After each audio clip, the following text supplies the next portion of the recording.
What's up, everybody? I'm Dave Altizer from Kinotika. Welcome to the very first episode of Top 10. Today we're talking about the Canon 6D Mark II and the top 10 things that you need to know about it. By the way, this is the Canon 80D. I do not have the Canon 6D Mark II anymore. We had to give it back. So this is here for demonstration purposes only. Be sure to watch our official review of the Canon 6D Mark II. I took it to Alaska for 10 days and put it through its paces. The link to that video will be in the description below. The number one thing that you need to know about the Canon 6D Mark II is the photo video switch. On most Canon DSLRs these days, you have this little switch lever here. As you can see on the 80D, it has it. On the Canon 80D and older cameras like it, when you would switch between the photo and video mode, it would completely lose all the settings that you had set for those modes. So say you were shooting video and you wanted to keep your shutter speed at 50, but when I switch over to photo, sometimes I don't want a 50th of a second. I want it to be a little bit higher so that my images are sharper, especially in fast moving situations. On older DSLRs, you had to switch back and forth, and every time you would switch, you'd have to crank your shutter speed up or crank it down. I noticed on the Canon 6D Mark II that it would hold the photo settings that I saved on the photo mode, and it would hold the video settings that I saved in the video mode. And that was just a really nice, small little thing that was really nice to see on the 6D Mark II. The number two thing on the list for the Canon 6D Mark II things to know is that the buttons feel better. When I picked up the 6D Mark II and started pushing just all the buttons, I noticed how responsive they were. They have a little bit of a kickback to them, something that I haven't really noticed. Even on the 5D4, they don't feel like that. Some people may even say that it feels a little bit mushy, but in my opinion, I think it felt really nice. It was a soft press, and there was a lot of like kickback. It's hard to explain, but the springiness of the buttons feel better in my opinion. Number three. Now, when you're shooting video on the 62, there's one thing with the autofocus that I noticed was a very handy feature to have, especially compared to what I'm used to using the Canon 80D. But first I need to put a lens on here to show you. Perfect. Now, when you're shooting with the 80D in autofocus for video, you can do different settings. There's a AF tracking mode, there's a flexi zone multi, and a flexi zone single. But one little thing that's really annoying is having to push this really slow D-pad on the back here to change the point for the autofocus for tracking. That's not the case on the 62. Again, it's a small thing. When you're doing the flexi zone single AF mode in video, and you're trying to move that box around, if you need to just quickly get into the middle, you just push the set button and it centers that point automatically.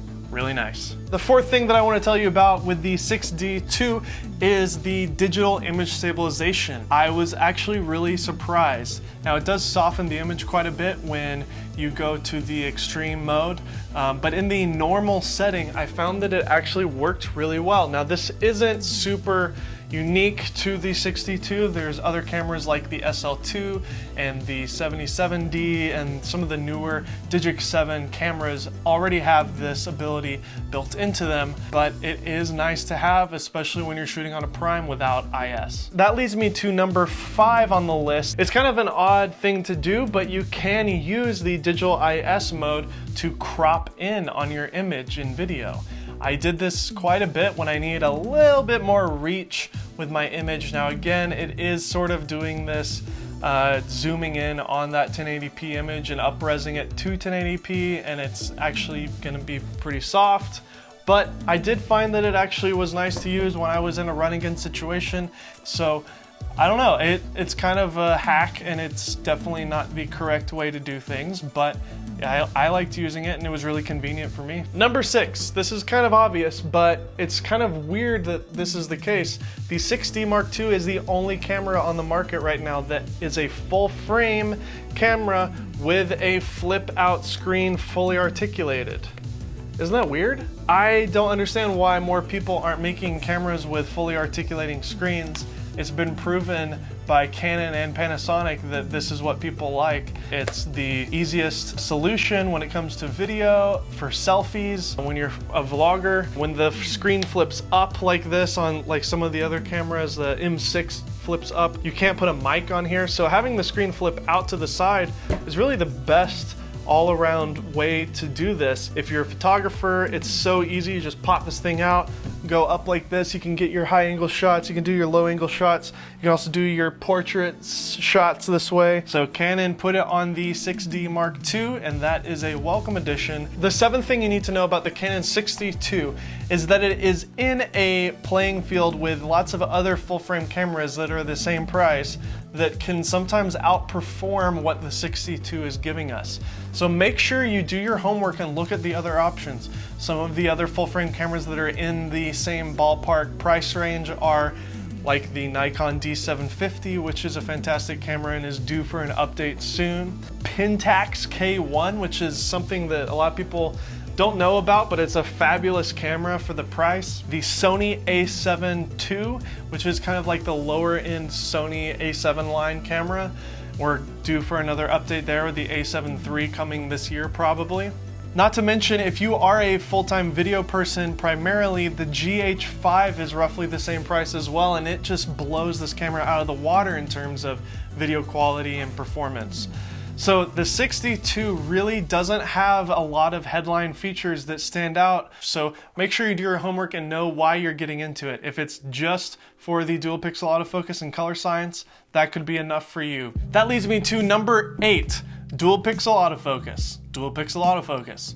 Dual pixel autofocus. Canon's dual pixel autofocus is the best autofocus system in live view, hands down. Sony is very good. Fuji is also good with the X-T2. Olympus has phase detect on the EM1 Mark II.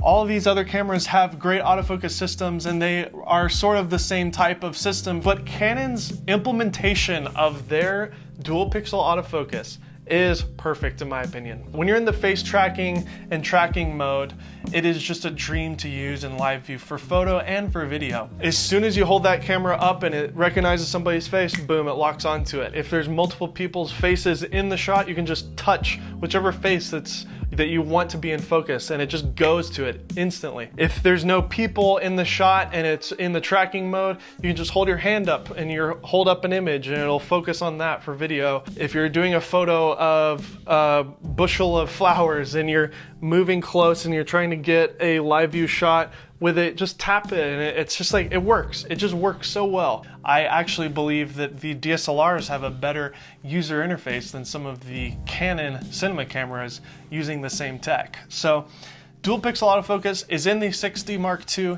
and it's full frame. Can't go wrong there. The ninth thing that you may not know about the 6D II is that the dynamic range sucks. It is so bad. I cannot believe how bad the dynamic range is on this camera.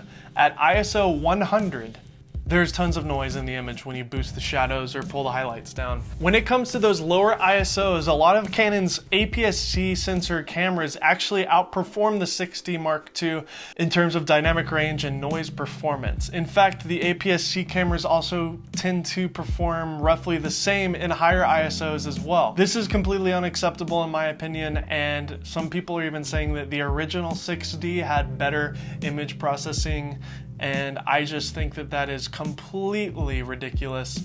And if that is something that's important to you and you need full frame, definitely save your money and buy a 5D Mark IV if you need that good dynamic range performance, because this camera is really more of an amateur camera in my opinion. Seeing the performance that this thing was putting out, I was extremely unimpressed. And the number 10 thing on the list of things that you may not know about the Canon 6D Mark II is that it has Wi-Fi, NFC, and GPS. When GPS is built into the camera, that is great because you will always have a nice little map of all the places that you've traveled using the camera. So having GPS makes it a great travel camera. Look, I know that wasn't a very good way to end the episode, but I couldn't think of anything else, so hey, don't blame me. I hope you guys enjoyed the top 10 things to know about the Canon 6D Mark II. Once again, I'm Dave Altizer from Kinotika. If you didn't check out our 6D Mark II video review, then make sure to check it out right here. And if you want to see a review on the A7R III, check that out here. It's one of my favorite videos. We had a lot of fun with it. Make sure to subscribe and comment below and let us know what you thought. I'll see you guys next time.